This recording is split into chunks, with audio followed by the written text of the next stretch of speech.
달러 좀 제발 좀 투자하라는 거죠. 우리 전체 자산을 한 4개로 나누자 이거죠. 4개. 4개로 해서 2개는 달러, 2개는 한국 원화. 아주 강력한 해자를 가지고 있는데 시장에서 쓰레기 취급을 당하는 기업들을 사면 상당히 이것도 한 1년 놓고 보면 좋지 않을까.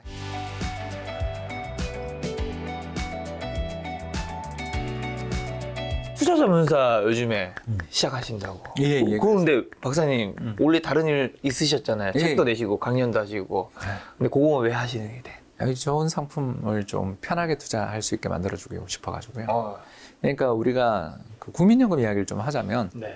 국민연금이나 또는 캐나다 국민연금 같은 세계적인 연기금들 지난 5년간 평균 수익률 보면 10% 나오거든요. 근데 그 5년 사이에 2018년도 있었고 2020년도 있었고 올해도 있잖아요. 네네.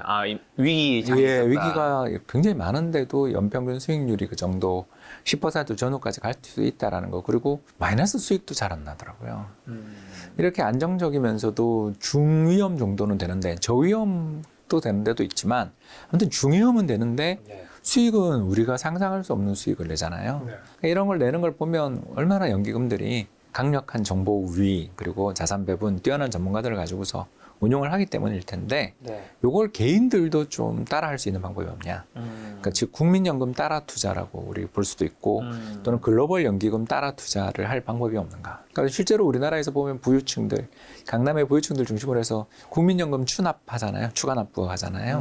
그러니까 그 몇 년 직장 생활하다가 직장 생활 안 하신 분들 같은 경우는 몇 년씩만 더 넣으면 국민연금 받을 수 있잖아요. 이게 이제 유족연금, 남편분이 있다면 여성분에게 기준해서 남편분이 받던 연금을 타는 유족연금보다 더 나은가를 상의를 해봐야 되겠지만 아무튼 그만큼 국민연금을 추가 납부하는 게 더 나은 선택일 수 있다라는 거죠.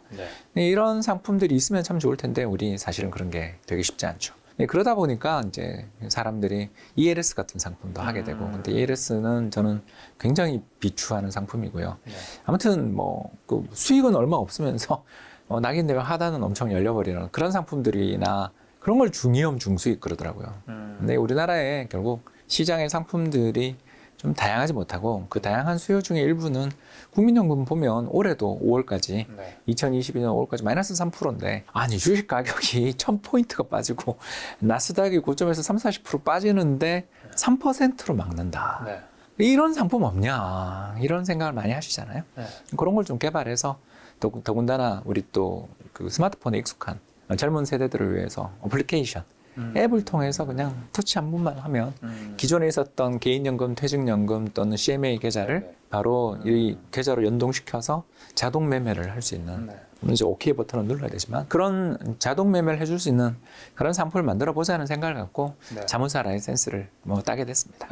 그럼 자문사 라이센스 따셨으니까 많은 분들이 거기 찾아가서 거기서 투자 도움을 받는 것도 좋겠지만 혹시나 거기 못 찾아가신 분도 있으니까 그럼 국민연금처럼 개인이 좀 투자하려면 조금 그래도 어떻게 하면 그래도 좀 비슷하게 할 수 있을까요? 제일 제가 주장하는 게 달러 좀 제발 좀 투자하라는 거죠. 국민연금 전체 자산의 40% 정도가 달러 자산으로 추정되는데요. 그러니 마이너스 3%로 막은 거죠. 왜? 지금 환율이 1,300원이니까. 그래서 일각에서는 국민연금이 하도 해외 투자를 많이 해서 환율이 올랐다라고 이야기하는 사람이 있을 정도로 그만큼 우리나라 국민연금은 해외 투자를 많이 하거든요. 네. 그래서 달러 투자 좀 하면 좋을 텐데 네. 전부 다 주식을 할 때는 그냥 한 종목 올인, 원화자산, 우리 또 테마, BBIG 요새는 태조 이방원 이런 식으로 어떤 테마 하나에 꽂히면 우리는 또 올 베팅만 하는데 그래서 성공하면 당연히 좋지만 참 쉽지 않다라는 거 우리 김 작가 TV에서 얼마나 우리 이야기 많이 했습니까? 그렇죠. 그래서 쉽지 않다라는 걸 인정하면 새로운 길들이 열리는데 그게 이제 국민연금 따라 투자의 가장 대표적인 방법을 하나만 이야기하자면 우리 전체 자산을 한 4개로 나누자 이거죠. 4개. 4개로 해서 2개는 달러, 2개는 한국 원화 이런 식으로 나누면 25%씩 되겠죠. 그죠? 25%는 하나는 한국 주식 채권. 네. 이해되시죠? 네. 그리고 하나는 미국 주식 채권. 그리고 미국 주식이라고 해서 무조건 나스닥 하는 게 아니라 저처럼 한 절반 정도 나스닥 한다면 12.5%는 나스닥 한다면 12.5%는 저처럼 리츠 한번 해보는 거 어떠냐. 이런 식으로 자산을 좀 분산을 시키면 이게 거의 국민연금 포트폴리오랑 비슷해요. 그럼 한국 주식은요? 한국 주식은 25%. 미국 주식은 저는 지금- 인덱스 사요. 아, 인덱스. 근데 정확하게 말하면 한 22% 정도만 인덱스를 사고요. 3%는 제가 맨날 이야기하는 거죠. 세 종목. 삼성전자, 현대차, 우선주, LG생건 갖고 있다고 제가 이야기했잖아요. LG생건 사서 물렸습니다, 여러분. 너무 싸길래 들어갔더니 역시 제가 들어가고 나면 지하실이 나오더라고요. 제가 좀 빨리 사요. 이 이코노미스트의 특징이 뭐냐면요. 경제는 순환이라는 걸 너무 잘 알잖아요. 그래서 되게 안 좋아지면 좋아요. 야, 이거 지금 이 가격에 사면 몇 년 지나면 좋아지겠네 하고 사는데 좀 살 때 마음이 너무 죄송합니다. 신나서 보유한 달러 가치는 오르고 있잖아요. 달러에 대한 원화원들이 1350원, 40원 그러는데 제가 달러 가지고 있는 자산은 전부 다 빨간불이거든요. 연초 대비 수익이 다 플러스예요. 근데 여기 우리나라 한국 주식, 한국 채권은 마이너스니까 얼마나 좋은 기회예요. 그래서 그렇죠. 미국 나스닥도 좀 팔고 리츠도 좀 팔고 국채도 좀 팔아서 한국 주식이랑 채권을 사는데 너무 빨리 사니까. 언제 사냐면 2700 막 깨질 때 그때 1월 달 이야기죠. 1월 달에 2700 깨질 때 너무 좋아가지고 그때 너무 많이 샀어요. 그랬더니 6월에 2270인가요? 그게 가는 거예요. 그래서 제 인생의 6월이 아무튼 제 인생의 가장 주식을 많이 샀던 달이고 그때 그냥 인덱스만 살 걸 LG생건 사가지고 여러분 차트 보지 마세요. 슬퍼요.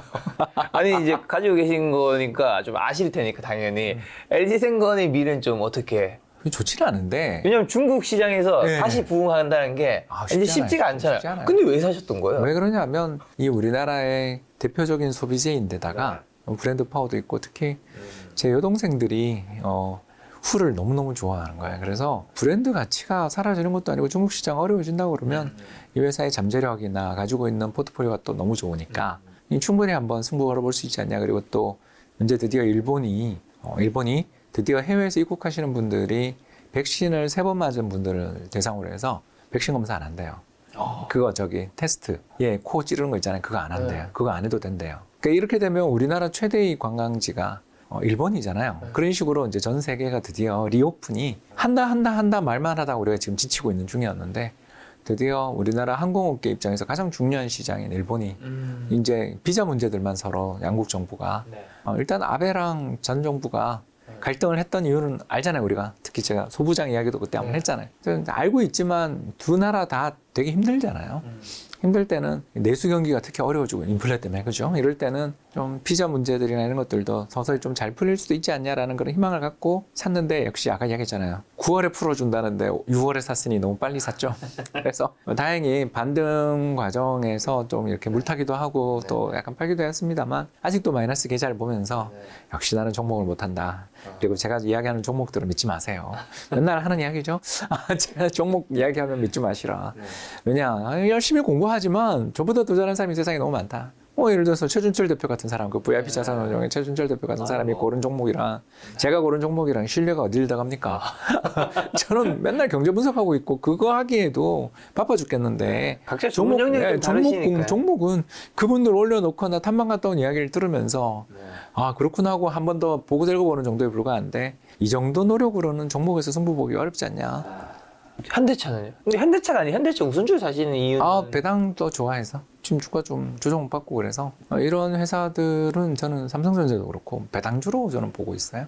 배당 성장주다. 이 회사들이 내년 실적은 올해보다 좋지 않을 거라고 저는 보거든요. 왜 그러냐면 단가 올려놨는데 경기 나빠지는데 과연 좋아지겠어요? 그리고 뭐 삼성전자 같은 경우는 반도체 가격도 떨어진다고 지금 다들 걱정하고 있고, 뭐 현대차야 전기차 파는 거 잘한다 그러지만 지금 이번에 나온 미국의 그 인플레이션법 그죠 이런 거 보면 아무튼 그 전기차 중에서도 중국산 배터리 쓰고 있는 중국산 원자재를 쓰고 있는 전기차에 대해서는 보조금 안 준다며요. 근데 우리나라가 중국산 원자재 없이 과연 미국에서 차를 팔 수 있는가? 어떤 부분에서 의도치 않게 중국에게 의지하잖아요. 또 우리나라 또 칩4 이야기할 때도 중국에 우리가 공장도 시안이나 이런 데 엄청나게 큰 공장이 있거든요. 이 공장 투입한 돈이 뉴스 기사 보니까 한 30조 정도 투입한 것 같던데 물론 그동안에 이제 이익으로 많이 뽑아냈겠지만 그걸 만약 스크랩해야 된다라면 얼마나 큰 손실을 볼지도 각오를 해야 되니까 두 주식 모두 다 저는 솔직히 한 1년을 놓고 보면 재미없을 거라고 봐요. 그러나 재미없으니까 주가가 싼 거 아니겠냐. 그리고 그 뒤에는 또 우리 부정적 뉴스들이 다 끝나고 나면 좋은 일도 있지 않겠냐. 그런 희망을 가지고 있는 주식들이죠. 그럼 1년 정도 지금 박사님 재미없을 거라고 이제 생각하신다 했잖아요. 네. 근데 이 돈이라는 게 기회비용이라는 게 참 중요한 거잖아요. 1년 정도 동안 내가 삼성전자, 뭐 현대차가 이제 지금 싸다고 해서 샀는데 1년 동안 안 오르고 뒤에 오르면 어쨌든 이 기회비용 다른 데 투자할 거를 좀 내가 잃을 수 있는 거잖아요. 근데 굳이 왜 사시는 거예요? 아니 저기 아주 날카로운 질문에 지금 막혔는데요. 여러분, 김 작가랑 하다가 이런 날이 왔습니다. 여러분, 제가 이제 말문이 막혔는데 일단 두 가지인 것 같아요. 그죠? 네. 첫 번째는 전체 자산에서 아주 소액에 불과하니까 보초병으로 보내서 이 주식 보면서 계좌 보고 있으면 요것조차 투자 포트폴리오의 하나다 그냥. 예, 그러면서 우리나라에서 제일 좋은 특히 환율이 오를 때 좋은 주식들이잖아요. 이런 환율이 오르고 특히 면세점 주식이니까 LG생명은 또 환율이 오를 때 좋은 주식들인데 이 주식들이 환율 오르고 우리가 매출이라는 걸 잘해보면 한 1년 지나야 매출이 좋아져요. 당장 환율 오를 때는 오히려 별로 안 좋아요. 예, 그래서 한 1년 정도 놓고 본다면 이 기업들에게서 뭔가 신호가 나오지 않을까. 이런 생각이 첫 번째고, 이제 두 번째는 제가 워낙 배당을 좋아해가지고 이런 회사들이 이제 배당주 정도 레벨까지 주가 빠졌잖아요. 삼성전자 5만 전자잖아요. 그죠? 이렇게 되면 배당 수익률 3, 4% 이상 나올 것 같은데 이 정도 배당이 나오면 은행 예금이라는 기회비용에 비교해서 절대 나쁘지 않고 또 이런 회사들은 언제 오를지 몰라요. 사실은. 왜냐하면 경기 민감주, 순환주들이니까. 테마주죠. 일종의 경기 테마주죠. 그러니까 꼭 뭐 정치인 테마 이런 것만 우리는 생각하는데 사실 우리나라 주식은 상당 부분이 테마잖아요. 그런 면에서 추천할 만한 거. 제가 최근에 가장 좋아하는 주식은 사실 우리나라 주식은 아니고요. 코스트코랑 버크셔스웨이를 제일 좋아하고 있습니다. 지난 6월 저점 때 고점 대비, 그러니까 연초 고점 대비해서 둘 다 거의 40%, 50% 빠졌거든요. 그러니까 하늘이 준 기회잖아요. 이럴 때 그래서 한국 주식은 사실 저는 아까도 이야기했지만 전체 자산의 25% 정도, 그리고 그것도 미만이죠. 왜냐하면 미국 주식이 계속 사실 환율 덕분에 계속 오르고 있기 때문에 그렇죠.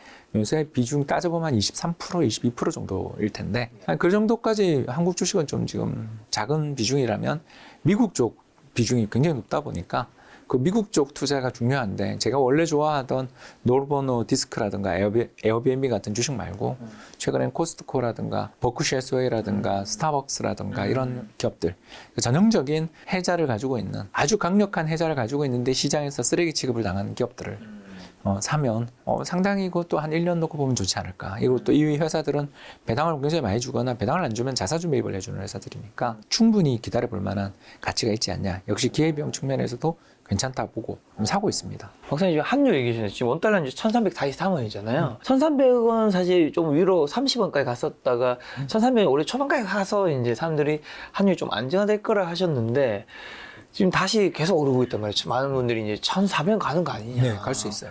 왜 이렇게 오르고 지금 우리 여기서 어떻게 좀 뭘 대응해야 될까요? 일단 아까 대응은 제가 가르쳐드렸고 제가 팔고 있으니까 저는 달러 팔고 있으니까 아니 이 레벨이면 감사한 거지 뭐 꼭 그 고점에 팔아야 되냐라는 이야기를 하고 싶고요. 이제 두 번째 왜 우리 예상이 틀렸냐? 저도 한 1,300원대에서 좀 머무르지 않을까 생각했었는데 다시 40원이 오른 걸 보면서 역시 우리는 중국이 우리한테 정말 안 좋은 이웃이다. 중국이 얼마 전에 특히 8.15 연휴에 금리를 인하했어요. 그래서 2.75가 됐습니다. 정책금리가. 1년물 프라임 레이트인데요. 그러니까 우대금리. 이걸 2.75로 인하를 했는데 9월 FOMC에서 못 올려도 0.5% 올리면 3% 되잖아요. 미국 정책금리가. 그러면 미국이랑 중국이랑 금리 역전이 벌어집니다. 그렇죠. 근데 우리는 변동환율 제도니까 이게 가격이 신속하게 반영이 되는데 중국은 관리 변동환율 제도라서 옛날 우리나라처럼 정부가 아침 환율을 고시해줘요. 그래서 자기들의 로직에 따라서 환율을 고시해 주는데 그 환율 변동폭이 되게 적죠. 고정 환율입니다. 그러면 어떻게 되겠어요? 예, 중국에 있는 어떤 제가 프라임 뱅커다. 이제 그 딜러다. 그러면 중국에서 프라임 레이트를 받을 수 있잖아요. 2.75로 차입해서 요걸 3% 예금을, 왜냐하면 정책금리가 예금금리니까, 그죠? 3%로 미국 은행에 그냥 바로 예금을 하면, 그죠? 저는 은행이니까. 금융기관들은 프라임 레이트를 적용받으니까 순식간에 자기 돈 한 푼 안 들이고 2.75, 0.25%의 금리 차익이 생기는데, 자, 이걸 1조를 대출받고 10조를 대출받으면 그 이익이 몇백억, 몇천억이 되겠죠. 이해되세요? 그리고 이 과정에서 위엔화를 외환시장에서 팔고 달러로 갈아타서 달러를 샀죠. 그러면 외환시장에서 어떤 일이 벌어지죠? 위엔화 숏 달러 롱이죠. 무슨 말인지 아시겠어요? 그래서 위엔화에 대한 매도가 계속 쌓이고 달러에 대한 매수가 쌓이는 거죠. 그러니까 달러가 강세를 가겠죠. 그래서 최근에 중국 위안화 환율 보십시오. 급등했잖아요, 다시. 이러면 우리도 답이 없어요. 암만 우리가 뭐 경제가 펀더멘탈이 그래도 중국보다는 지금 낫지 않냐. 뭐 더 나가서 우리나라 외환시장 개방돼 있고 외환보유고가 경제 규모 대비해서 이렇게 큰 나라 어디냐 이렇게 우리가 암만 남한테 이야기해도 글로벌 투자자 입장에서 위에나 환율이 섰네? 수직 상승했죠? 그걸 보면 아이고 한국에서 내가 좀 저평가된 것 같아서 살라 그랬는데 좀 늦게 사도 되겠네. 이런 생각을 갖지 않겠어요? 그래서 또 수출 기업들 입장에서는 해외에서 벌어들인 돈을 우리나라에 가져오기보다 해외에 좀 더 놔둬도 되지 않을까? 어차피 다음 달 월급 날 될 때까지는 좀 돈 남아 있으니까 한 달만 더 해외에 놔두지 그래? 김부장? 예를 들어서 이런 일들이 벌어지게 되는 거죠. 그렇기 때문에 유럽 문제도 있습니다만 사실 뭐 유럽이 저 모양 저 꼴 된 건 하루 이틀 일이 아니니까 유럽 문제도 있지만 저는 최근 들어서 환율이 스파이크 난 건 중국 문제가 상당히 크지 않냐 이렇게 보여집니다. 달러가 없으신 분들. 달러 없으신 분들은 조심해야죠. 예, 일단 시장이 이런 식으로 움직일 때는 특히 중국에서 금리를 인하하는 저런 말도 안 되는 일을 할 때는 약간 저희들끼리 표현하거든요. 좀 밑에 경제학자 없어? 딱 이런 이야기를 하거든요. 왜 근데 말도 안 되는 거 중국은 어쨌든 하는데 이유가 있을 거예요. 중국 입장에서는. 아니, 지금 경기가 안 좋으니까. 특히 부동산을 살려야 되는데 부동산 살리는 데는 금리 인하가 최우선이니까. 근데 자기들이 2015년에 이미 겪었잖아요. 그때 중국은 금리 계속 그 그림자 금융 문제 때문에 금리 계속 내리고 있을 때 미국이 첫 번째 금리 인상을 딱 단행하니까 환투기 공격당해서 외환위기 날 뻔했잖아요. 뭐 저희들끼리는 소규모 외환위기다라고 이야기하는데 겪었는데 왜 또? 그러니까요. 그러니까 잘 모르는 것 같아요. 그러니까 위에서 어떤 의사결정이 지시하달식으로 이루어지지 밑에 스태프들의 발언권이 없거나 또는 지금 PBOC, 그러니까 중국 인민은행이 중앙은행으로서 역할을 거의 못하는 옛날 우리나라 한국은행처럼 남대문 출장소 소리 듣던 것처럼 거의 뭐 힘을 발휘 못하는 상황이겠죠. 아무튼 간에 미국이 저렇게 금리를 인상할 때 유일하게 금리를 인하하는 나라가 통화가 강할 수는 없지 않냐라는 직관적인 생각만 가지셔도 좋고 그래서 중국이 그러면 물가 상승을 용인하려는 건가 위엔화를 좀 이렇게 환율을 상승시키는 게 목적이냐라는 생각들을 가질 수도 있잖아요. 그러면 중국의 물가가 오르는 게 중국에 좋은 거고 그리고 그 과정에서 중국 수출 기업 경쟁력도 개선되니까 저런 일을 한다라고 이야기를 하면 이제 앞으로 외환보유고가 가파르게 줄어들고 환율이 급변동하면서 적어도 주식시장은 버리는 건가? 뭐 이런 생각을 자꾸 하는 사람이 생기지 않겠어요? 그러니까 이게 우리나라 시장이 좋을 게 별로 지금 당장은 없는 거죠. 저게 분명히 제가 긍정적 영향이 없다라고 이야기하는 게 아니라 변동성 리스크가 있는 일인데 왜 하지? 지금은 금리를 인상하고 안타깝지만 그 대신에 정부가 재정을 써야지. 뭐 후난성에서 벌어지고 있는 모기지 보이콧 같은 이런 일들에 정부 재정이 투입되지 않고서는 사실 해결될 일이 아니잖아요. 그러면 정부가 재정을 투입해야 될 일이지 저걸 금리 인하한다고 될 일인가? 좀 이상하잖아요, 대응이. 그래서 아마 10월에 중국의 지도부 교체 주기잖아요. 10월에 당대회가 있는데 공산당 대회에서 앞두고서 뭔가 아직 결정이 안 됐나? 연임 아니야? 뭐 저희들 입장에서는 왜 저러지? 불확실성. 이게 저는 뭐 그 사람들이 바보라고 이야기하는 게 아니라 뭔가 지금 잘 이야기 안 되나 보다 정도는 이야기할 수 있을 것 같고 그걸 뭐 달리 이야기하면 경제의 불확실성이 높아졌다. 우리는 그렇게 얘기하는 거잖아요. 좀 이렇게 유한 표현을 쓰자면 우리 시장 참가자들이 보기에는 좀 불확실성이 높아졌다.